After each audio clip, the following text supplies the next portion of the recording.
Hello, welcome to the Wargamer. I'm your host, Rob, and this is a deep dive and look at the new General's Handbook, which is the seasonal rules that are going to affect all of Age of Sigmar games going from, well, unless you're playing some narrative games, that are going to go from the summer of 2025 until the summer of 2026. There's quite a lot to cover here. There's 12 new battle plans with a very different way of engaging with missions. There's 6 new battle tactics, which is going to work very, very different to how battle tactics worked before. It's going to be a pretty long video, I assume, and I'm going to try and put some timestamps below, but you obviously can help me out if you want to leave some comments or ask some questions, and I'll try to cover absolutely everything because I'm doing this while I'm live streaming. There's also some pretty key changes to some elements to do with terrain, and I'm going to cover those first because I think they are going to inform what happens on the battle plans, and then that's going to inform what happens in the battle tactics. So it's all meant to be part of a linear process, although obviously it's super fun to jump to the battle tactics and start planning what you want to do. But these core changes are going to be really important, so we're going to cover those first. So the first thing that we're going to look at is this new ability that's going to happen, or you're going to be able to use in once per turn at the start of any turn, which does mean the start of every turn. You're going to be able to activate a place of power. Now, you're going to ask yourself, if you're new to Age of Sigmar, you're going to say, what the hell is a place of power? It's a great question. I'm just going to take a moment to go find my map. So here is an example of terrain from a map when you're playing a mission. You can see these little crystalline structures, or these little realm gates. Each one of those represents a place of power, like you can see with the little key up there. So that is going to be a place of power, which means you're going to be able to use the ability, activate place of power. What happens is you pick a friendly hero within 3 inches of a place of power to use this ability. Then you pick that place of power to be the target. Pick one of the following effects. Cauterizing pollen. Roll a dice, and on a 1, you inflict 1 mortal damage on each unit, friendly and enemy, within 6 inches of any place of power. On a 3+, you heal 2 to each unit, friendly and enemy, wholly within 6 inches of the target. Now, what's interesting about this and the 3 different abilities we're going to read is obviously because you're going to get to try to do this every turn, and it's going to try and do it. You've got the opportunity that if it does come up that's actually very useful, then that's very cool. And that's good because you're like, oh, in the right situation, this is going to help me win the game. It's going to take the last wound off the guy, or it's going to put the more health back onto the person that I need help with. But obviously the effect is a little bit risky. So this is fun. The one that's going to be very game changing is going to be rapid sprouting. Pick a Ghyranite objective, which is the objectives. The objectives now are not just called objectives. They're themed on the season and they're called Ghyranite objectives. I'll cover those more in a moment. But you pick one of those objectives, or a visible terrain feature, which is also going to include your faction terrain features, that's within 12 inches. Really important that it's within 12 inches of a hero, and roll a dice. On a 3+, that objective or terrain feature has the obscuring ability for the rest of the battle. The rest of the battle. This is really, really important. You're picking an objective or a terrain feature. That's huge. And then they've got obscuring for the rest of the battle. We're going to go and talk about that in a moment, but that's going to be so game-changing. We'll come back to that. And then we've got tap the Leylines for the rest of the turn. If that hero is not a wizard or a priest, they can use the unbind or banish manifestation ability as if they had a wizard. This is super useful in the right context for being able to get rid of manifestations, for being able to shut down spells. That is cool. And again, if you're in need of it, you want to stop that really important spell your opponent has, this is going to be key. So why have I said that rapid sprouting is going to be such a game changer? Well, we need to go next, and we need to go look at the universal terrain abilities that you can see over here. Let me just make this a little bit bigger so everyone can check it out. Okay, so these are the terrain abilities that you see located, or keywords that you see attached to each piece of terrain. As I've shown you in this map, each piece of terrain has a bunch of special characteristics that are attached to it. So you've got obscuring terrain, place of power, area, terrain, or obstacle. You can see on this other piece of paper, I'm jumping around different parts of the rulebook, but trying to make it one cohesive piece for you. You can see that an obstacle, for instance, has cover and unstable. Obscuring terrain has cover, obscuring, and is unstable. Area terrain is cover and obscuring, and places of power have cover, place of power, unstable, and themselves are obscuring. So it's a bunch of keywords. So you got terrain types, and then you have terrain keywords, which are change abilities. I know this sounds like I'm going on a lot about the terrain, but it's going to be massively impactful. Okay. Cover just makes it so that you're -1 to hit rolls for attacks that target a unit that is behind or wholly on this terrain feature, unless that unit charged or has the fly keyword. It's pretty simple, pretty easy. Okay, impassable, models cannot move over it. Super easy. We're going to quickly talk about places of power. Heroes within 3 inches terrain feature can use the activate place of power ability. I've covered that already. And then unstable, models can move across but cannot be set up on or end any type of move on any part of this terrain feature that's more than an inch tall. Super simple. So you know what it all does, you know what you can do. Now the important one is obscuring. While every model in a non-monster unit that does not have the fly keyword, so though keywords are located at the bottom of a war scroll, is within 1 inch of this terrain feature, the following applies. This unit is only visible to enemy units that are within its combat range, and a range characteristic of that unit's range weapons is halved, rounding down to the nearest inch. Okay, so why is this so impactful? All right, I'm going to have to go to my drawings to explain. Over here, you've got a shooting unit. Mr. Penguin at the top is a shooting unit, and the cow is within 1 inch of an obscuring piece of terrain. This means even though there doesn't seem to be anything that's blocking line of sight, this cow is invisible. You cannot do a spell on it, or cannot target it for a spell, cannot target it with missile weapons. It's invisible. That's massive. And if we go back and look at our map for a moment, you can see that all of the places of power and most of the other pieces on this map, and maybe all of them, are already obscuring. Okay? Now, the 4 different objectives, you can use the place of power ability to also make it so that they're obscuring. So what you could do if you took the bottom left objective as an example, because it's a Ghyranite objective, you could make it so it's got the obscuring keyword, put a unit inside of it, or even within an inch of it, holding the objective. And now units, the only way units going to be able to remove it is if they're going to come and get into combat. So that's going to be, that's a big deal. Or if they get within combat of it and fight it. So if they've got something like shooting combat. Now there's more stuff to talk about here as well. So in our next example, you can see how a unit would be able to just kind of like skim around an objective, not an objective, an obscuring piece of terrain. So again, they're not visible. Super simple. And some forests, as an example, might be obscuring. You might be able to get all the way within it. So super easy. And it's not wholly within an inch. It's just models within an inch. And every model in the unit needs to be within an inch. So there's an example. Lastly, I just have an example of what happens with the place of power. So our cow is our hero, and he's activating the place of power. You measure from the cow, not from the place of power, to only within 12 inches of the terrain or the piece of the objective. What I mean by that is you do not need, the cow does not need to be wholly within 12 inches here. Instead, just within 12 inches. What I'm trying to express is with this new activating place of powers ability, you and your opponents are going to be able to turn most of the board, which already starts obscuring pretty much predominantly, all the terrain is already obscuring, is going to change objectives also into obscuring as well. And the change to the obscuring rule is going to have a massive effect on the game. So it's a pretty massive change. Before we talk about the missions, before we talk about anything else, this is already a huge change to how Age of Sigmar is going to play with all of this new stuff. So it's something to think about. Let me know what you think in the comments. Let's move on. It's also worth mentioning exactly how much of this is going to be obscuring these objectives. So this is a Ghyranite objective, and it shows you the objective in the middle and the control zone. So if we go down here and we look at obscured Ghyranite objectives, we see the rules for that. Some abilities can confer the obscuring terrain ability on the Ghyranite objective, even though it's not a terrain feature. In these cases, replace the words within 1 inch of the terrain feature in the ability with wholly within this Ghyranite objective control zone. So it's the entire control zone. As long as every model in your unit is in there, they are obscured, which is crazy. Again, this is really cool for do a place of power, make a unit, make the terrain obscuring, and then just drop a deep striking unit in, and your opponent has to run over to fight it.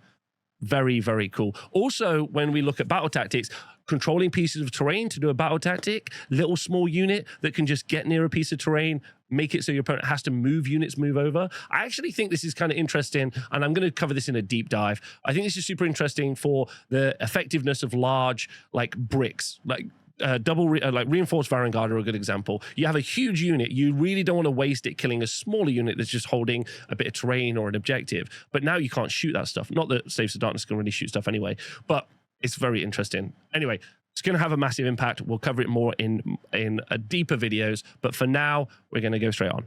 The next section we're going to look at are commands. So command abilities are something you use command points for. And if you go back and look at the videos I've made about how to play the game, because if you are new, that'll cover those elements. We are now going to look at the commands. And the commands pretty much are all the same, but there are some key and important changes. Rally is the same. This lets you either heal or return models back, costs you 1 command point. In the hero phase, you're also able to do magical intervention. Now, magical intervention itself hasn't necessarily got many changes, but we have seen a lot of things that proc or activate off magical intervention. So magical intervention lets you cast a spell or a prayer in your opponent's turn. Most spells, when they're written at the top, it will say your hero phase. So it's important to reread what this says. Pick a friendly wizard or priest to use this ability. That friendly unit can use a spell or prayer ability as appropriate, as if it were your hero phase. I really feel like this should be in capitals. If you do so, subtract 1 from the casting rolls or chanting rolls as made of part of that ability. So super simple so far. In your opponent's turn, after they've done all their hero phase stuff, you're going to be able to either try and do a prayer or do a spell. But we've had some things added to this entire kind of setup, which we are going to go through. So the first thing we're going to talk about is sacred rites. This is a prayer, so you would be able to do it in your opponent's turn. Even though it says your hero phase, that's where people get confused. You're going to be able to do it. Pick a friendly priest to use his ability, then make a chanting roll of a d6. On an unmodified chanting roll of 1, remove 1 ritual point from that priest instead of d3, and give a number of ritual points to the priest equal to the chanting roll. What's cool about this is being able to constantly generate a lot of ritual points to be able to cast more empowered versions of your prayers. Previously, it used to be if you rolled a 1, you lost d3. Now you only lose 1. So using magical intervention to be able to do sacred rites means you can probably more reliably generate points, or more importantly, you don't lose as many points if it goes wrong. So that's nice. However, there's also been a change to banishing manifestations, which is also super important to kind of talk about. So let's go and have a look at it. The change to 7.2 in the rules says, instead of using a spell or prayer ability, including when using the magical intervention ability, which is the one we're talking about, each wizard and priest can use the banished manifestation ability. So you're going to be able to try to banish a spell. Now, that's pretty important because previously you didn't have an option to do that. You only did that in your own turn, and you couldn't do that in the enemy turn. So that's quite nice. So this means that you're going to be able to get rid of more manifestations, which is really important because I think a lot of people have found having manifestations on the board a little bit too strong. So this adds, you're going to have to spend a command point to be able to do it, but you're going to be able to do it. However, there's some things to remember because some people are going to make this mistake. I almost did as I was reading through it. You pick a friendly wizard or priest to use this ability, so banishing the manifestation, within 30 inches of them that was not summoned this turn to be the target. That's going to be really important because what's going to happen is you're going to be able to use magical intervention after your opponent has done all their casting. So they might summon a couple of spells. You cannot banish them this turn, okay? Add 1 to the banishment roll for each additional enemy manifestation on the battlefield after the first. If the banishment roll equals or exceeds the banishment value listed on the thing, you get rid of it. This is wicked. This is a nice change to the magic phase as well, where now we're seeing even more kind of interactive play and the ability to get rid of more manifestations on the board, which I think is really beneficial to the game. So this is another good change, which is going to be really cool. Okay, so we're going to jump past that. That's magical intervention. Nice. Redeploy is still there. It's exactly the same. In your opponent's in the enemy movement phase, you're gonna be able to move a unit d6 inches. It's got, don't forget, it's got the keywords move and run, so it is a run ability. You've also got at the double, which is only going to cost you a command point, and this is you declaring a run ability, and you can make it 6 inches instead of what you would roll. Very, very useful. The next command we're going to look at is covering fire. This is in your shooting phase. Is a mistype. It should be in the enemy shooting phase. I'm pretty certain. I'm willing to pretty much put everything on the line to say that that's a mistype. Otherwise, you're going to be able to shoot 2 units in your turn, which doesn't make much sense. So in the enemy shooting phase, for a command point, you can pick a friendly unit that did not use a run ability this turn and is not in combat to use this ability, then pick the closest enemy unit to that unit to be the target of a shooting attack, and you resolve those attacks at -1. So this is counter shoot in your opponent's turn. Now, this has been nerfed drastically because almost everything's invisible apart from monsters and flying units because of the obscuring keywords. So maybe I'm less bothered by this than I was previously, although still make it 2 CP to make me feel better. Counter charge is being able to charge in your opponent's turn with a unit for 2 CP. Very expensive, but very good. Then we have got forward to victory, which is allowing you to re-roll a charge roll. Nice and simple. Now, and that's the same as well. Now, all-out attack has had a pretty drastic change.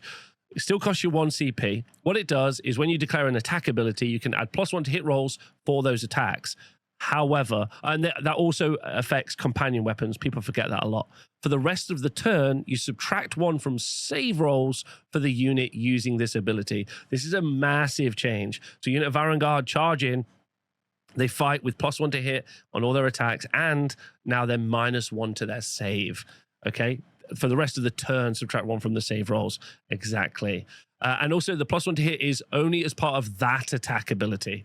So those are very specific changes, but this means hopefully, I mean, now there's lots of stuff that's obscured. So shooting and magic maybe is going downhill. Combat or getting pluses to hit is also maybe going downhill. So maybe we're going to see stuff be much more survivable in this GHB. That's kind of interesting idea straight off the bat. All-out defense has also changed as well. Previously, when you did all-out defense, which gives you +1 save, it happened across the phase. So let's say I was being attacked by 3 units previously. I would get +1 to my save against all 3 units' combat attacks. Now, I'll only get +1 to save against 1 of the attacks that I choose. So let's say Unit 2. Unit 1, I decide not to use all-out defense, but Unit 2 attacks me. I decide to use all-out defense. That's great. And then Unit 3, I still won't get all-out defense. So that's how it works now. And then power through is the same, where you're going to be able to do basically movements against lower health units at the end of the phase. So some pretty massive changes, but they're also very subtle. All-out defense and all-out attack, we have kind of covered in previous videos, but I want to put it all in one big video here.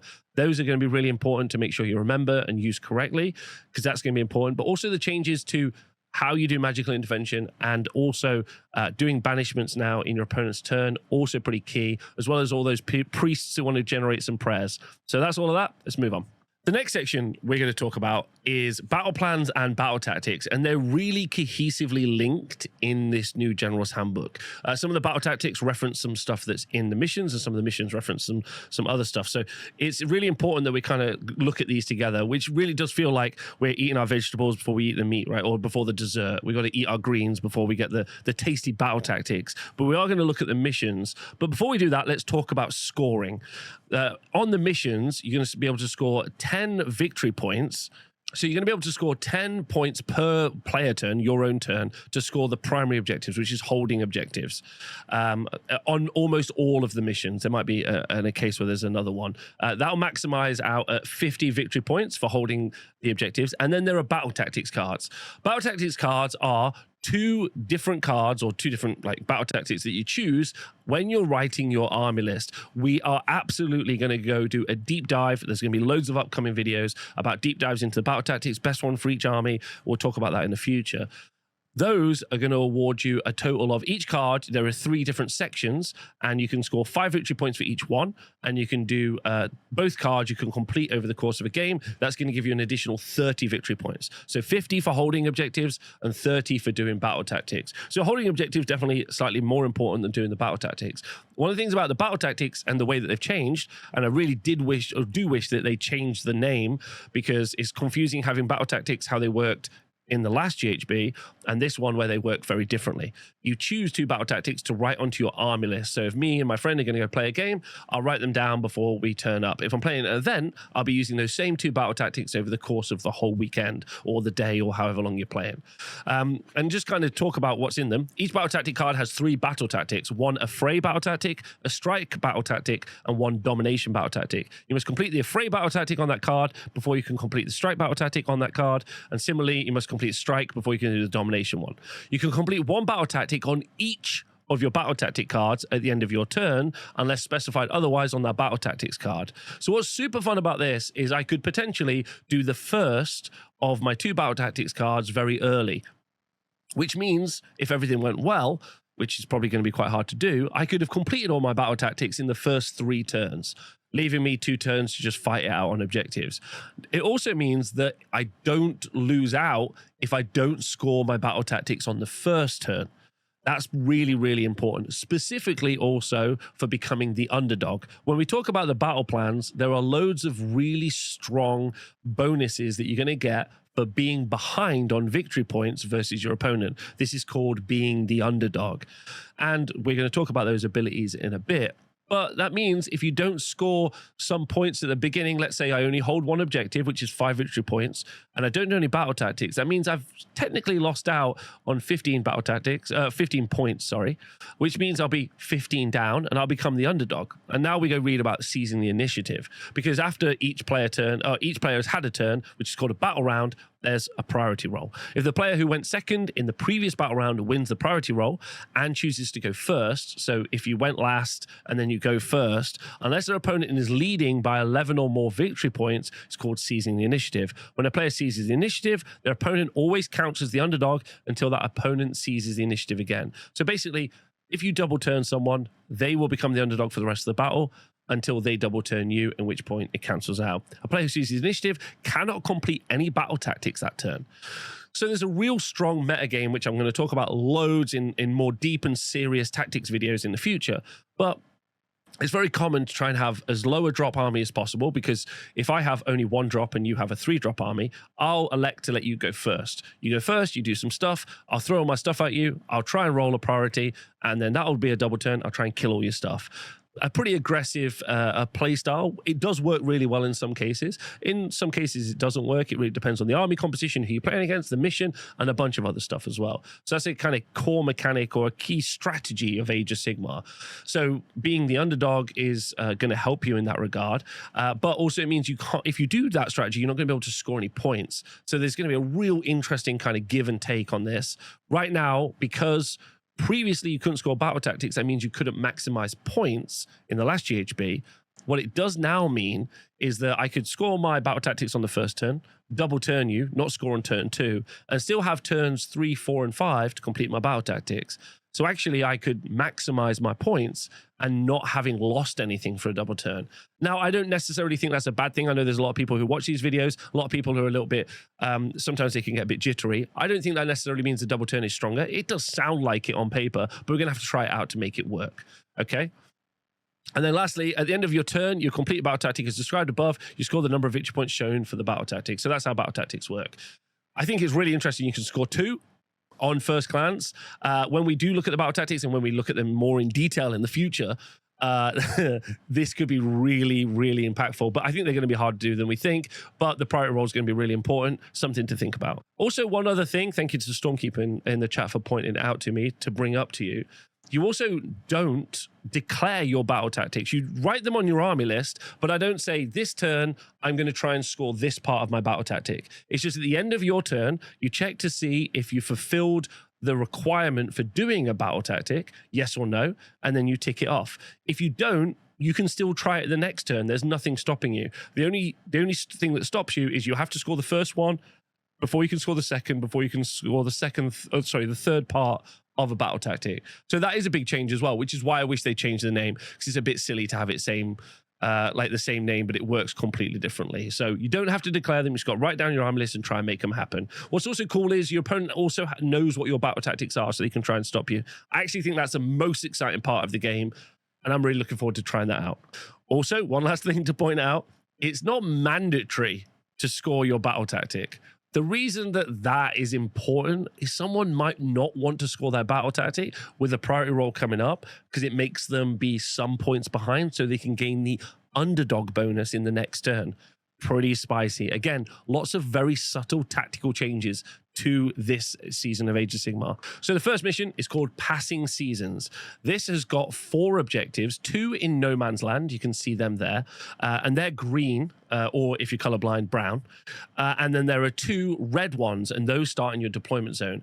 if you also look, there are 4 places of power on this particular map with 2 obscuring pieces and then another 2 obscuring pieces in the middle. So everything on this is already obscuring apart from the objectives. And because the places of power, as you can see, are partly in your territory, you can start the game turn 1 by attempting to make something else obscuring, which is pretty wild to start us off. But again, more deep dives in the future. Now, what's important is how you score before we talk about anything else. Each player scores victory points at the end of each of their turns as follows. In battle rounds 1, 3, and 5, you score 5 victory points for each Gnarl Root objective that you control. So the green ones, which are not in your deployment zone, is how you score. So if you want to get 10 victory points in your first turn, you need to move 2 units onto the green objectives in no man's land already. That's nice because that immediately negates a castle build. Before we go any further, I'm going to say that at least on this first mission, and this is the only one I've seen so far, I'm actually really, really excited about what they're doing to Age of Sigmar in this regard. Previously, when all objectives were the same, you would just stand on the ones that you're in your territory and try to have it so that you scored more than your opponent. This immediately means you've got to move. You've got to go. It's going to disrupt castle builds. If you have a big, really aggressive unit, you're like, okay, cool, I'm going to move that onto green. And then in turns 2 and 4, you only score red. So the strategy for this is really complex.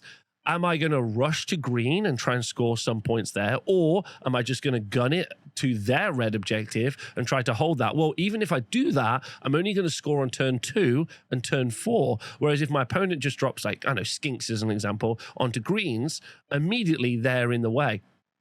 It's really fascinating as a strategy, and I really like that. That's good. Now, there's also some really strong and crazy changes to being the underdog. In battle rounds 2 and 4, if you're the underdog, you gain burgeoning rejuvenation, and on 3 and 5, then you get the powerful resurgence ability. I think one of the things I'm also going to say before we go any further into all of these, first time I'll say it, last time I'll say it, is the fact that I'm going to have to reference the cards so much to see if I can score objectives or what happens to be the underdog ability feels a little bit not friendly to new players. That's a lot of cross-referencing to constantly check stuff, and a lot of stuff that will be forgotten in the moment. I know for a fact, I see lots of people play all the time. I run events all the time. I see people be like, oh, it's turn 2. Do this. I'm going to fight. They're just very excited. So I think people will miss this more than you think. So maybe worth writing like a little checklist or something. Anyway, in rounds 2 and 4, you're going to get burgeoning rejuvenation, where once per battle round, at the start of the battle round, you can either heal D3 to every friendly unit contesting an Oakenbrow objective, which are the reds, or for the rest of the battle round, while a friendly unit is contesting Gnarl Root, which is green, so those are the ones in no man's land, then if it has a ward save, you can add 1 to the ward roll for that unit. Now, everyone's really excited about this. In order to be the underdog, you need to be losing by 11 points. So you need to be behind on points. So that would mean that you can have Nighthorn with like a 4-up unrenderable, 4-up ward save as an example. And I'm sure like Blight Kings, 10 Blight Kings with a 3-up armor save, 4-up ward save. Obviously, that's crazy strong, but in order for them to get that crazy strong benefit for only 2 of the 5 turns, they need to be losing. So yes, this is going to be important, but I don't think most people are going to want to be in a losing position to gain the bonus. But that could also be, sorry, you only need to be 1 point down, not 11 points down. You either need to be 1 point down or you need to have been doubled, right, to be the underdog. So the other bonus that you get, if on the other 2 turns, which is turns 3 and 5, you get powerful resurgence, where you add 1 to wound rolls for combat attacks made by friendly units while they're contesting the Gnarl Root objectives. So +1 to wound while you're fighting over the green objectives on turns 3 and 5. Now, immediately, I'm not too bothered about the strength of the underdog abilities. I think people will play for them, especially at the high-end international level. That's something people are going to be doing. If you're just playing at your local club, I don't think it's going to be that important. It's more something you're going to cross-reference. But you can play for these bonuses, which adds, I think, making it so we've got colored objectives or different objectives that you can grab at the right time is adding a layer of tactical nuance to the game, which is really good. And then the underdog is an additional one as well. So this is very playable in loads of different ways. It's very cool. Let's look at the next one. The next mission is already on my ban list straight away. It's called the Noxious Nexus. Let's take a look at what it looks like, and you should see why. Okay, this isn't how it's meant to look. This is stupid. So we've got, you start 18 inches away.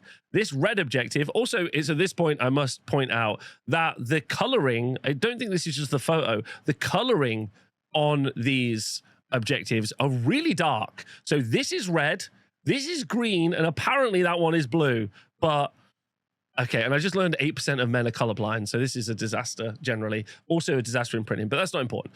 If you look, there are 2 places of power. This is handy that I can just draw. There are 2 places of power on this and many other pieces of terrain, which are all obscuring as well. So you're going to be able to also make this an obscuring piece of terrain, objective, sorry, a Ghyran objective, and also the Ghyran objective over there. Although the Ghyran objective over at blue on the left-hand side of the screen, you won't be able to make obscuring unless there's another way to do a place of power ability over there, but won't be within range.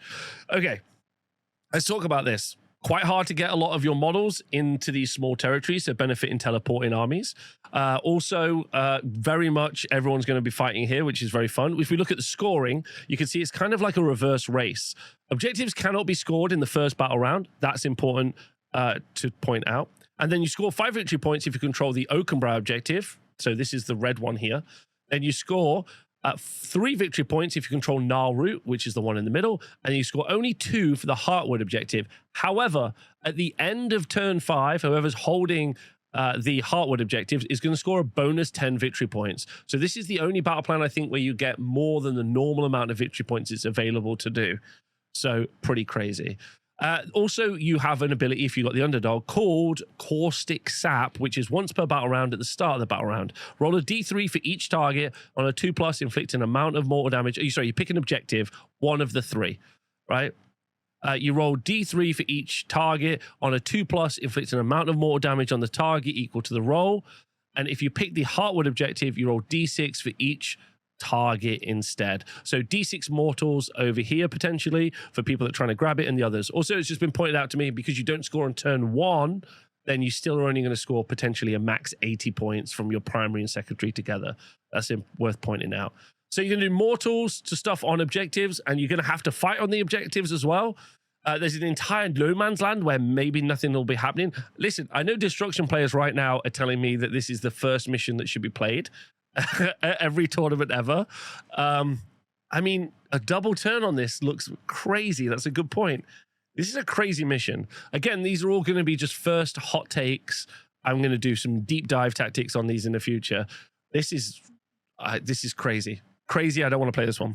The next mission is called the Paths of the Fae, and this is wild, absolutely wild. Let's go and immediately look at how it's laid out. We have got 5 objectives, with 2 being green, bottom left and top right hand corner, and 2 being red, top left and bottom right corner, and then we've got blue in the middle. Those are ours. We have 6 pieces of obscuring terrain in the middle, and then 2 places of power, which are also obscuring, so you're going to be able to be near them as well. And you're going to be able to make objectives obscuring. Now, as you can see, it's also a very tight deployment as well, so you're going to be very hemmed in. I think these tight deployments are very interesting. It means your opponent's going to be in one place, which is particularly good for some spells, abilities, although you're going to be able to have a lot of like line of sight blocking stuff. Okay, but where it gets crazy is the abilities. Let's also talk about scoring first. You score 5 victory points if you control 1 objective. You score 3 victory points if you control 2 objectives, and you score an additional 2 victory points for a total of 10 over a turn if you control more. So really, you're not losing out much by only holding 2 objectives. It's only 2 victory points per turn that you're going to lose out on. So you might be able to strategize on giving up holding an additional objective for making sure you deny battle tactics or do other stuff. However, you have a twist. If you are the underdog, you must use the Spirit Path's Open ability. You must use the Spirit Path's Open ability. Both players can use the Stumbling Forth ability. All right, so what does it do? Once per battle round, at the start of the battle round, if you're the underdog, you can pick 2 objectives to be the targets. And it doesn't say they need to be the same color. It can just be any 2 objectives. All units within, not wholly within, 6 inches of any target objective must be removed from the battlefield by the commander. Those units are vanished. Then, starting with your players, starting with you, players must take their may take it in turns to set up each friendly vanished unit wholly within 6 inches of either target objective and more than 3 inches from all enemy units. Each model must be set up as close to that objective as possible. If those units cannot use move abilities in the first movement phase of the battle round, it is impossible for a unit to be set up in this way. It is made a lost unit. And to quickly cover what a lost unit is, in your movement phase, you can use Stumbling Forth, where you pick a friendly lost unit, and then you set up that target on the battlefield more than 9 inches from all enemy units and wholly within 7 inches of the battlefield edge. This is obviously crazy, absolutely crazy. I'm the underdog. I pick an objective, all units within 6 inches, all units within 6 inches of another, you start moving them around. This is obviously going to really change how things like artillery works, because you don't want that to be anywhere near the front lines of combat. You might even be able to make it so that the enemy has to move one of their strong pieces from one objective to another place, being out of the way. You'll be able to break up the cohesion of different synergies of different units as well as generally just taking a longer amount of time to play the game. This is going to be quite a lot. So I think a lot of people are very excited about this. Let me know what you think. I think this one sounds very gnarly. It's a lot of additional rules to learn to play, and it's definitely going to make the game quite slow. But is at least very fun, very cool. There's a lot of 4D chess involved in this. Which units, if you take a Great and Clean one as an example, it's got a massive base. Is that going to just block an objective? What can you do? You're starting 3 inches away, so you're going to have these immediate charges and combats. We'll talk about more in the future, but it's definitely very cool. Also, just a quick side note. I know I didn't want to get bogged down in the weeds, but it's quite exciting. Manifestations are going to count as enemy units. So you could preemptively be clever about how you're going to make any of this happen by putting manifestations into spaces where units are going to have to come out from this thing. It means you also have to be losing. There's a lot of strategy here, but it's also very complicated, so it's fun. Our next mission is called the Liferoots. So if we take a look at the map, we can see that there are only 2 objectives on the board.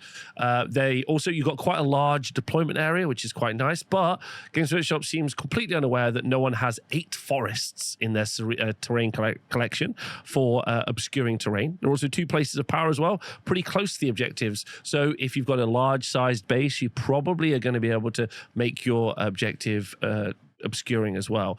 Also, all of these forests are obviously also obscuring, as are those.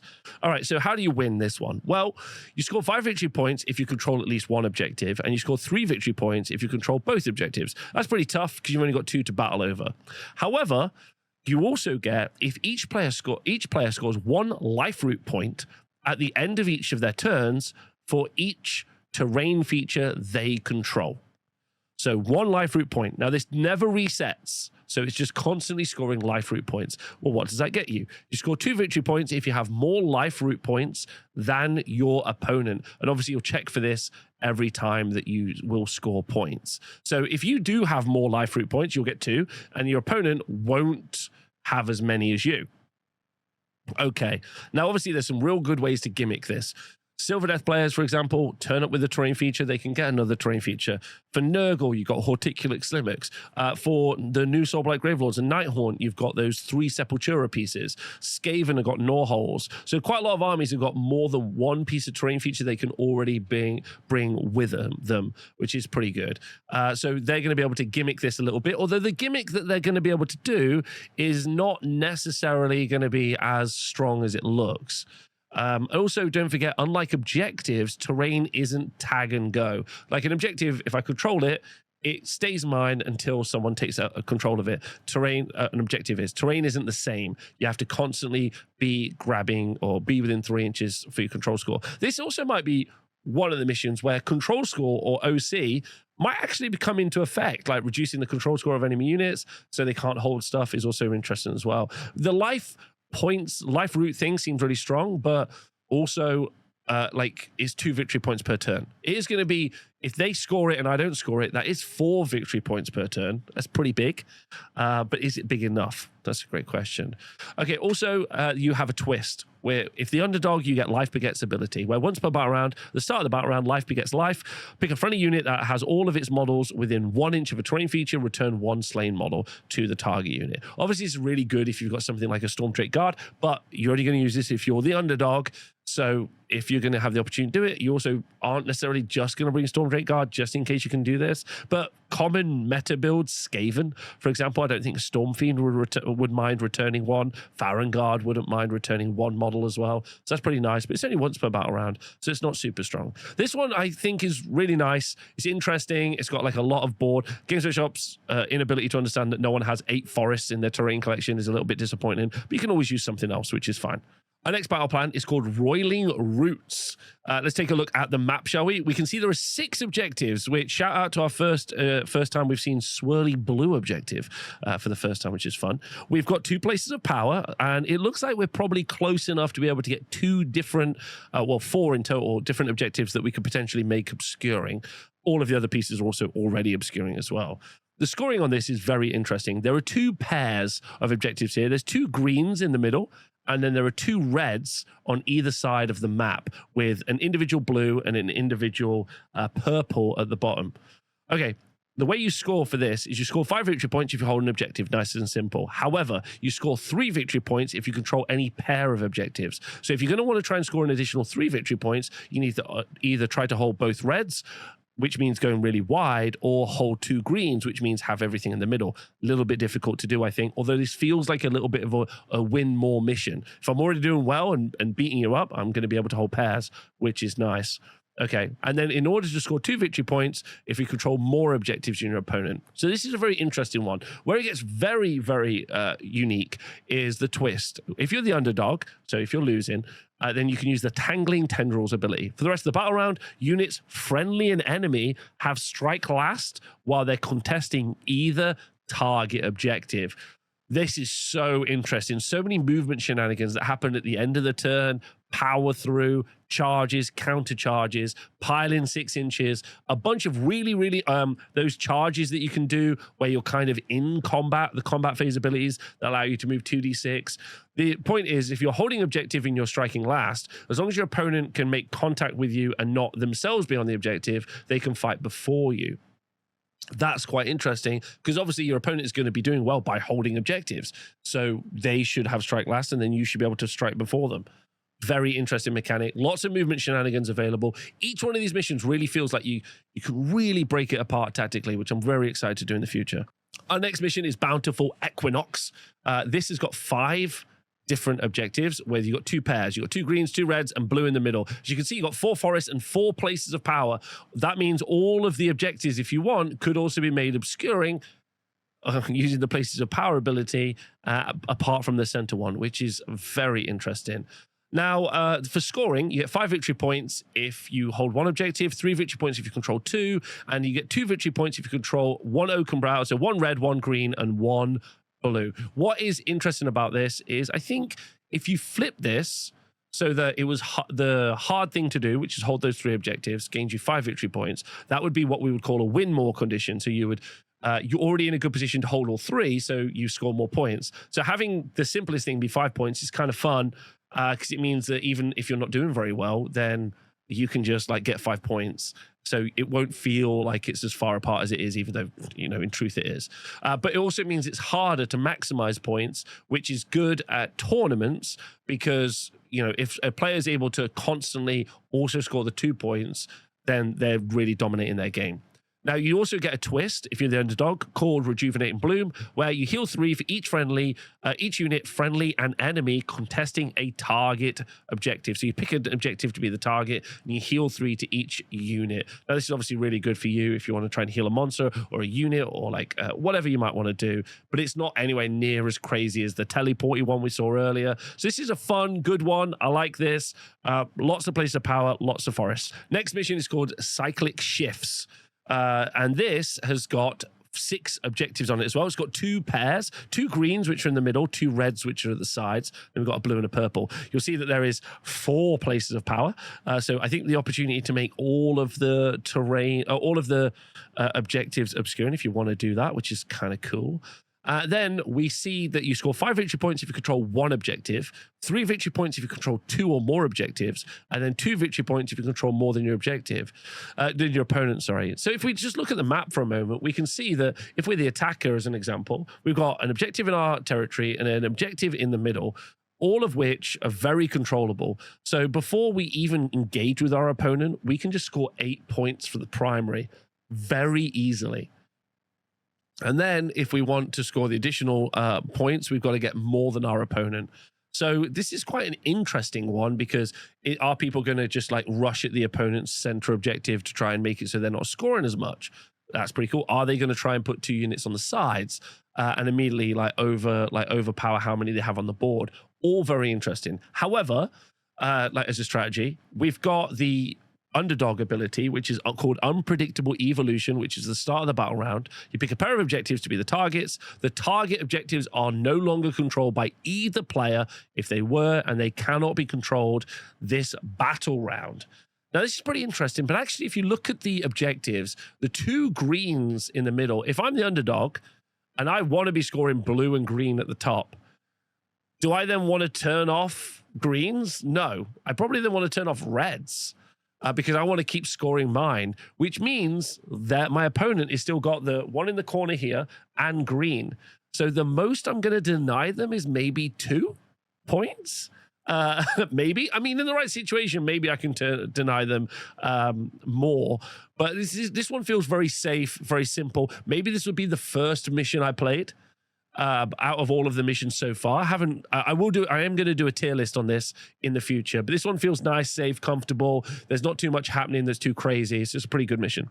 Our next mission is called Lifecycle, and this one is nuts. There are 4 objectives, and the deployment zone is pretty wild. And there are 4 places of power, so you're going to be able to make everything obscuring if you want. Lots of obscuring terrain. A bit of a no man's land in the middle. Okay. So as you can see, there's this cycle order at the top, which we'll talk about as we go through it. So you definitely score 4 victory points if you control at least 1 objective. You score 2 victory points if you control more objectives. That's just normal, easy peasy. So 6 for just either 1 or 2, or holding more. Easy peasy. Next up, you score 4 victory points if you control both Oakenbrow and Gnarlroot objectives in the first battle round. So that's going to be the 2 in the center at the sides. So those 2 side objectives. If you hold those, you get 4. After that, so after battle round 1, you're going to go into the life cycle, and you score 2 victory points if you control the primary objective, and you score 1 victory point for each secondary objective you control.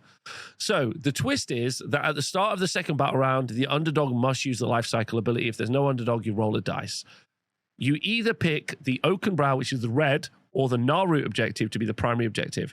At the start of your start of each subsequent battle round, the next objective in the cycle, which you can see at the top right, becomes the primary objective. The objectives before and after the primary objective in the cycle order, see the right, are secondary objectives. So the secondaries, there are 2 secondary objectives, both worth 1, and a primary worth 2, for a total of 4. Okay. Yes, the objectives are pretty dark, for sure. That's a huge problem with this book. But you're going to need tokens for your objectives. Obviously, also, you can buy the GHB. You do have the tokens. But you're going to need... I mean, you can solve this really easy by buying 4 40 mil bases and then just painting them in the right colors, and that's going to solve it. With the exception of that, I do like the idea of chasing around an objective across the board. That's quite fun. That's quite a fun idea. You could do some really interesting stuff with that. And I really like the condition that they've thrown in where you have to go and battle on the objective early for additional bonus points. That's also quite exciting as well. Also because both players can score it technically, but are people going to rush on it, or are they going to give up on the 4 points? This one is probably the one I'm actually most interested to play at the moment, even though it's a little funky, but it'll be very fun to do. Next up, we got Surge of Slaughter. That's our next battle plan. This has got 5 objectives, and you can see you've got 2 players, 2 greens, and then 2 reds. And we got some places of power, and then we got a little 1 in the middle. You score 5 victory points if you control at least 1 objective, 3 victory points if you control either of the 2 pairs. So there's some real opportunity there. And 2 if you score more than your opponent. So already this is a really fun, nice, safe battle plan. Very fun to play because the territory is not super weird. There's no super weird mechanics. So this is okay. And then we got the underdog mechanic called Defense of the Realm. You pick a pair of objectives to be the targets. For the rest of the battle round, you add 1 to the Rend characteristic of friendly units' melee weapons while they're contesting either of the target objectives. So basically, you're not winning. +1 Rend to try and go punch some units off objectives. Very simple battle plan. This will be, again, I think, a really fun one to play if you're kind of new or you just want to learn the rules as you're playing. So this is very fun. I like this one a lot. Our next mission is Creeping Corruption. We've got 6 very spread out and wide objectives with 2 matching greens in the side, 2 reds, and then we've got blue and purple in the middle. You can see lots of places of power and also some forests. So lots of obscuring terrain here. You score 5 victory points if you control at least 1 objective, 3 victory points if you control 2 or more objectives, and then 2 victory points if you control more objectives than your opponent. So again, this is a very safe, kind of fun, simple one, but it does have a very fun twist called pulsing life energies, which you get to use if you're the underdog. You pick an objective you control and 1 other objective, whether you control it or not, and it doesn't have to be a matching pair. Draw a line between the centers of those objectives. That would just be a 1 millimeter thick line. Then choose a propagation or corruption. You apply the appropriate effect. You add 1 to casting roll if you're doing propagation, chanting rolls and banishment rolls for each unit crossed by the line for the rest of the turn. Or use corruption, where you inflict D3 mortal damage on each unit that crosses the line. This is super interesting because if I choose red on this side and I choose red all the way on the other side, that's a real wide line, or really like long line for units to move across. But even if that is the case, it's not that much damage. It's D3 mortal damage, so you don't really care loads. Maybe heroes are bothered about moving across it. Maybe if they'd have added something to do with that. So it's not that much. It's not that much of an impact, but it is interesting. But again, this is a pretty safe, normal battle plan, which is great, especially for new people. Our next mission is called Linked Leylines. So if we take a look at the map, we can see there are 5 objectives. And there's a rule where if you control both of the objectives across a line, so there's 2 greens, 1 on the left and 1 on the right. If you control both, you create a ley line across that middle in the center. If you control the 2 reds, which are in the middle, going from bottom to top, if you control both of those, you create a ley line going that way. That's important. It reads complicated, but it's actually not that complicated. Hold the sides or hold the top and bottom and you create a ley line. Super simple. So what does that mean? Well, you score 3 victory points if you control at least 1 objective and 3 victory points if you control 2 or more objectives. You score 2 victory points if you control any pair of objectives, which would be either the 2 sides or the top of the bottom. Or you score 2 victory points if you control all of the objectives on a linked ley line. Because the blue is in the middle, it means that if you want to score those final 2 extra 2 points, you're going to need to hold both greens and the one in the middle. Or you're going to need to hold both. This really feels like this is a focal point style mission from the last GHB. This is just everything in the middle all the time. Very cool. And super simple. And some armies really like playing that way. Now, the twist is that while you're the underdog, your army has the Rooted in the Realm and Full of Life abilities. The Full of Life one is easy. Friendly manifestations have strike first. Fine. The other one is very unlikely to be important. Rooted in the Realm, friendly unit weapons have anti-manifestation +1 rend while those units are contesting an objective that is both controlled by you on a linked ley line. Lots of things need to happen in order to get +1 rend to a manifestation. So it's not necessarily the best bonus for people currently losing, but I do like the scoring mechanic. This is very fun. However, I would prefer maybe to see the objectives slightly more spread out because this is just going to be a massive battle in the middle, which is fine because that's a really fun game to play in an evening with your friends. Our last mission is Grasp of Thorns. So there are 4 different objectives, no pairs, nice and simple deployment zone, very easy. We're very happy with that.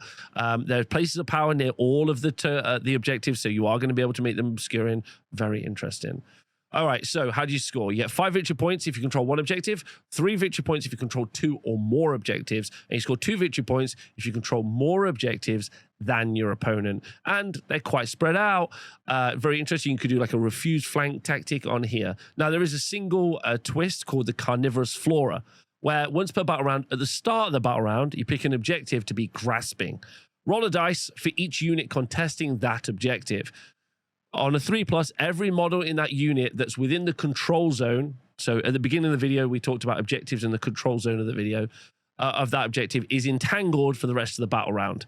Entangled models must stay within the control zone of the grasping objective for the rest of the battle round. While a unit has entangled models, it cannot be removed from the battlefield by an ability that will allow it to be set up anywhere else on the battlefield. Now, this does mean, in a kind of weird fringe case, that if a unit charged into a unit that was entangled, some of the models that weren't in the control zone of the objective would at least be able to do some piling in. And there's a really interesting situation, and let me know in the comments below if you can think of a unit that moves enemy models, because then you might be able to break coherency and do some really funky stuff. With the exception of that, it just pins a unit there, which is kind of okay for the underdog. They can maybe charge it and like take the objective off them, or maybe make it so that unit isn't going to come and charge you and kind of give you a respite from being hit by a very scary unit. So it's quite fun. So that's it. So that's it for all of the battle plans. We're going to move on now to battle tactics. I got to say, early on, some of the battle plans seem crazy as hell, which I think all sound really fun. Also, compared to the last GHB, I think most of these sound like something I would want to play, which is not really how I felt in some of the last ones. And the safe ones feel safe, but are still kind of interesting. So I like that. The terrain layouts are a little bit disappointing. You know, does everyone have 6 to 8 forests or 6 to 8 places of power? That's a little bit disappointing, but it does seem to be a really important feature. There's so many more places of power in these missions than there were before. So Games Workshop seem to clearly want to make them an active part of it. But I will be doing a much deeper dive. I know it's going to sound crazy that 30 minutes isn't a deep dive, but I'll be doing a much deeper dive on those missions in the future. Let's go look at the battle tactics. Okay, next we're going to look at battle tactics, and the first thing that you need to remember when we look at the battle tactics is you're going to choose 2 battle tactics cards, and you are going to write them down on your army list before you play an event or you play against your friend. So those are going to be with you for the whole event or as many games as you play when you write your army list. You can score, when you score the battle tactics, you score, I'm going to show you an example one here.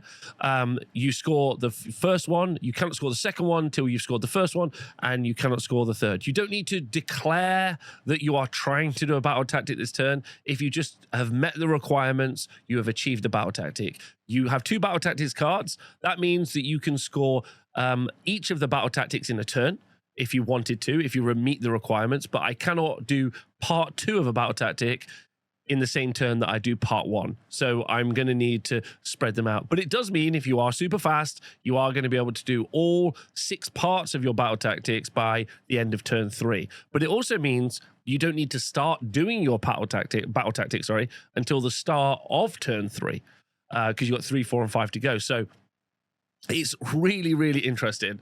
So the first one, Master of the Paths, has a difficult first part, where the afraid for the first part is you cut off the head, 5 victory points, complete this battle tactic at the end of your turn if an enemy hero has destroyed this battle.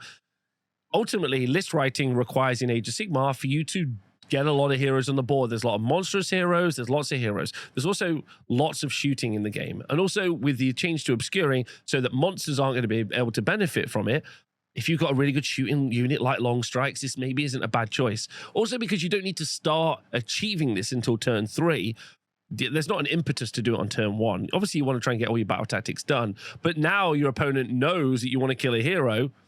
They might be a little bit more precious with their heroes. So actually, some armies, and you might build your army list around how this works.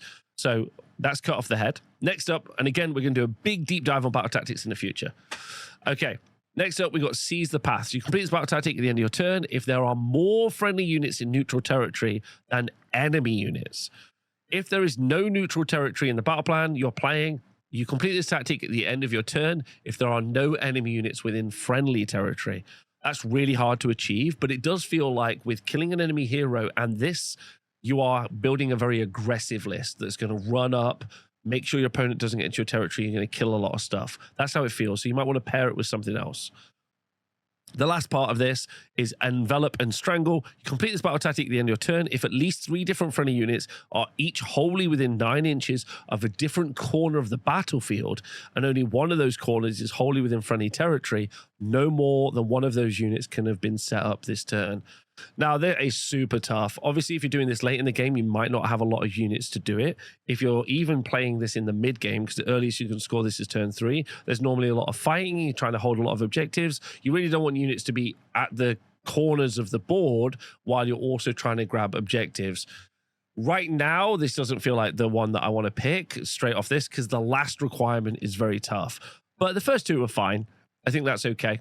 Again, we'll break these down in more tactical kind of videos in the future. The next battle tactic card is Restless Energy. I feel this is for the players that say to themselves, I am going to win the game. I'm going to win every game. So the first one is easy. Water with Blood. You complete this battle tactic at the end of your turn. If you control an objective that's controlled by your opponent at the start of your turn. You already want to do that anyway. Going to definitely favor aggressive armies, moving on to objectives, taking objectives off your opponent. Fine. The next one's much harder. Invasive Species. You complete this battle tactic at the end of your turn if you control every objective within enemy territory. If there are no objectives within enemy territory, you complete this battle tactic at the end of your turn if you control every objective that's controlled by your opponent at the start of the turn. If they controlled 0, by the way, you would automatically get this. Now, one of the key features here is I think this is really going to benefit a very aggressive mobile army. So you teleport some units like, I don't know, let's pick Stormcast as an example, drop down some Prosecutors, take some Vanguard, Paladors, run some objectives, grab a bunch of stuff. This is very achievable. This is very achievable. But battle tactics aren't a huge portion of the points that you score anyway. So this one's really hard to do. And then finally, Domination. You complete this battle tactic at the end of your turn if you control every objective on the battlefield. So this is very much, in my opinion, geared towards you think you're going to win. You're going to smash. You're going aggressive. So you're playing a very fast combat army that's going to rush across the board and it's going to slam into you and it's going to do a lot of combat. That's its play style. So it's quite interesting because Battle Tactic Card 2 doesn't really sync with Battle Tactic 1 because you're not going to be able to grab the corners of the board while you're also beating them up on their objectives in their home territory. So, and also if your opponent is also planning on doing that, there's a real disconnect there. So it's pretty tough. And on missions where there's 6 objectives, you need to control a lot of the board state, which is also tough as well. So this is a very tough one. You've got to be very aggro. You've got to have a lot of board presence. Our next battle tactic is the Intercept and Recover. At the start of the battle, your opponent must pick 3 of their units on the battlefield to be carrying the Ghyranite treasure. So your opponent picks, which is interesting. They cannot pick a faction trait feature or manifestations. A unit can carry only 1 Ghyranite treasure. If your opponent has fewer than 3 units on the battlefield, you automatically complete a number of these battle tactics, starting with Domination and then followed by Strike and Affray or whatever. If you went second, basically if you do a double, then your opponent can remove one of the Ghyranite treasures from the board, which means you're going to lose out on 5 points. So if you decide to choose this battle tactic, no double turns for you until later in the game. And then you have to kill 3 different units that your enemy picks. So they're obviously going to pick your toughest ones. Okay, so then for each step, if you kill 1 unit that's carrying a treasure, you get 5 points. Then the other unit, 5 points. The other unit, 5 points. So obviously, this is also a win more condition where if you kill all of their stuff, you're probably winning the game anyway, so you win even more. So it's a win more, lose more sort of a battle tactic. So you're going into this very much with the concept of doing a high volume of big damage to enemy units. So if you think you can do that, and if the meta allows, for example, let's say 35 Blight Kings becomes a thing and they're incredibly tough to shift, does your army have the capacity to do that amount of damage and kill those units? If it doesn't, then this is going to be a toughie. So again, this is a second one that's very much geared towards doing a ton of killing, which I think is interesting. And maybe the last 2 pair really well with each other as a combo. Our next battle tactic is Wrathful Cycles. The first stage is you complete this battle tactic at the end of your turn if you control more objectives than your opponent. That's pretty easy. But this does mean we'll score probably a few more points. Normally it's about 2 more points for holding more objectives. The next up, Daring Resurgence. You complete this battle tactic at the end of your turn. If you are the underdog this battle round, which is pretty hard as you've already just scored more points than your opponent by having more objectives, there is at least 1 friendly unit on the battlefield, and at least half of the friendly units on the battlefield rounding up used a fight ability this turn. So I guess this is kind of okay if you've ended up in a situation where you're down on points and also you sent everything into fight. This is very much about everything fighting. So, you know, mixed arms armies or even magic heavy armies that don't want their casters in combat aren't necessarily going to love this one. Again, very much like the last two, geared really heavily towards combat orientated armies.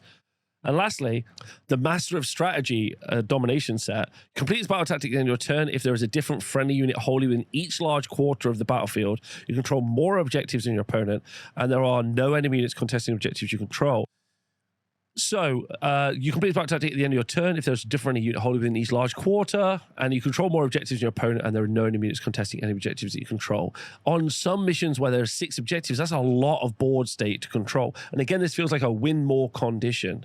The second step, the first step into second step doesn't seem too bad. Hold a bunch of objectives. Your opponent go first early, hold a bunch of objectives. Your opponent goes for a double. That makes you the underdog. Then everything's fought. That is kind of like a counter double battle tactic.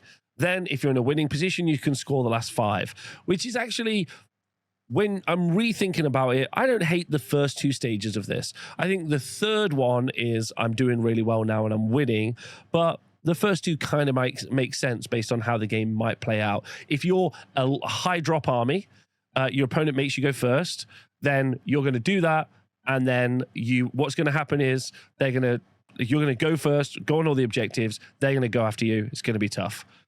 Our next battle tactic is Scouting Force. At the start of the battle, every friendly non-hero infantry and non-hero cavalry unit wholly within friendly territory becomes a scout unit. You cannot complete this battle tactic without scout units that are in combat. You cannot complete any of these tactics with scout units that are in combat, and replacement units that replace scout units also count as scout units. So after you've determined whether or not you've got scouting units, and obviously when you're writing your army list, you're going to work this out. The first part of the battle tactic you need to do is called a raiding part. You complete this battle tactic at the end of your turn if there are 3 or more friendly scout units wholly outside friendly territory. Now, actually, looking at some of the missions, this is actually pretty achievable. This is not too bad, and obviously this will work really well with the maybe first battle tactic where you're trying to go and grab objectives in their like territory and stuff. The next one, Bold Explorers, completes battle tactic at the end of your turn. If 3 or more objectives or terrain features you control in any combination are being contested by a friendly scout units, those objectives and terrain features must be within enemy territory. Again, some of those missions, their enemy territory is actually pretty big, but in several missions, the enemy territory is very, very narrow. So choosing this is going to be very interesting, and you're going to need to know the missions ahead of time. Otherwise, you're going to be in a real tough spot. And lastly, Domination completes battle tactic at the end of your turn if a friendly scout unit that was not set up this turn is contesting a terrain feature you control, and that is wholly within enemy territory, and that is more than 6 inches from friendly territory. So this is a pretty auto one after you've done the Bold Explorers, because next turn, if you're close enough, you can immediately do the next one as well. But this is very tough to do on certain missions, so you need to know what those missions are ahead of time. Otherwise, this is a nice one. Again, for these sets of battle tactics, you're going to need to be pretty mobile to play them. So that is interesting. We're really seeing the theme now, only 1 battle tactic to go. Our last battle tactic is Attuned to Ghyran. The first part is you complete this battle tactic at the end of your turn if there are at least 2 friendly units within 3 inches of the center of a battlefield that are not in combat. A classic 2 units in the middle. Easy to do, not too difficult. The next stage is called Phase Strikes. Complete this battle tactic at the end of your turn if all the following are true. At least 2 friendly units use retreat abilities this turn. Those units are the lure units. And at least 2 other friendly units use a charge ability this turn. And at least 1 of those units ended the charge move in combat with an enemy unit from which any of those lure units retreated. Now, this is going to really favor very specific units. Some armies, like Nighthaunt, for example, they've got the ability to retreat. Not that you can retreat and charge with the same units, but you can retreat, charge those units somewhere else, and charge some units into the unit that were the lure unit. But certain units are really good at doing retreats, or combat rampages give you like a pseudo retreat as well. So there's some very interesting singular choices for certain armies to be able to make phase strikes happen. But many armies would accidentally be able to make this happen. And retreating is a big deal because it means you're not going to be fighting. So maybe it's something you do later. Maybe it's something you do with a hero. But yeah, very tough to do for some armies. And then Domination, you complete this battle tactic at the end of the turn if there are no enemy units within friendly territory and no enemy units within neutral territory. So that feels like a massive win more. Basically, if no one is left, then they're out. And that is it for the battle tactics. Now, we have got many other review videos coming up. I'm going to be reviewing the battle tactics even more. We're going to be doing like deep dives, talking about pairs, talking about armies and units and ways, battle tactics you might choose for them, which battle tactics would be good for certain battle plans. We're going to be talking about battle plans as well, which ones are good for new players to play, which ones are like crazy and just for funsies, which maybe we wouldn't necessarily use an event as well.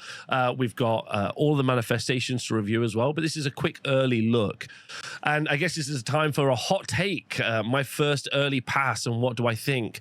Because, you know, I spent 4.5 hours streaming, talking to a couple of hundred people. They've been giving me their insight. I've been giving them my insight.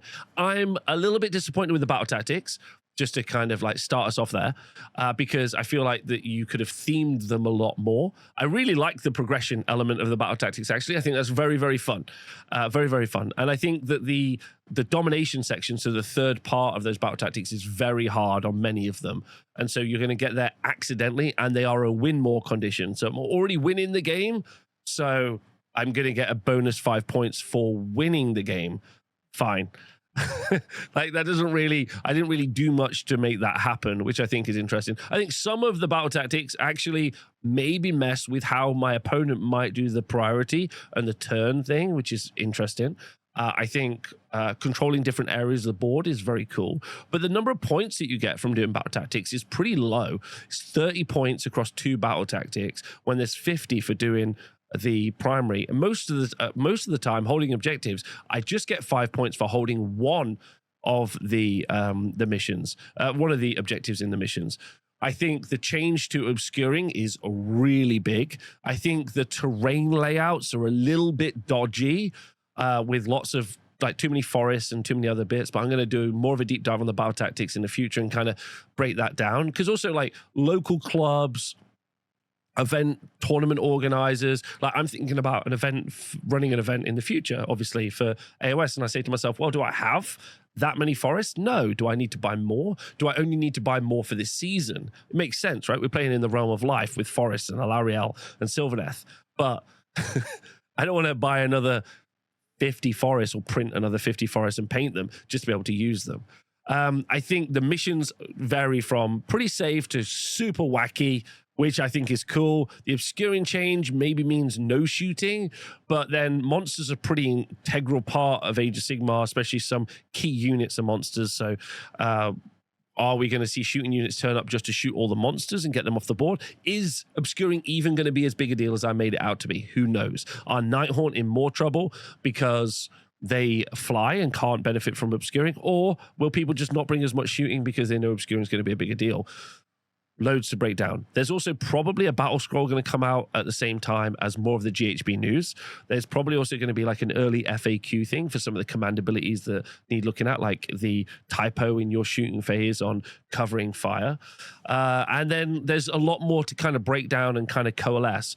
Let me know what you think of A, all the changes, B, I hope you like the video, and I'm going to do more videos in the future. Thank you to the Twitch chat and also everyone on the Honest Wargamer Patreon and the Discord, which you get to be a part of, because that's super. They're really supportive and they help me make this stuff. So hopefully it's good stuff. I'm going to play some games myself next week, and I'm not going to record the whole game because then I would end up spending hours editing versus playing, and I really want to play a load of games. So I'm going to play a load of games next week, and I'm going to make some small edited videos and put them on Patreon, I think, for like, you know, my first thoughts and passes and what I reckon is happening. But ultimately, the big takeaway, I'm very, very excited about Age of Sigmar, which is great. That's exactly what I wanted. I think this is good. This has got a huge variety of stuff inside of it, which is very cool for players of all different types to engage, and it's got more flavor than what we've seen in the last season, which Age of Sigmar probably really needed. So I think that's good as well. Hope you enjoyed the early review. Lots to come, and if there's a video I can make in the future, let me know, and I'll talk to you soon. Thanks very much. Bye.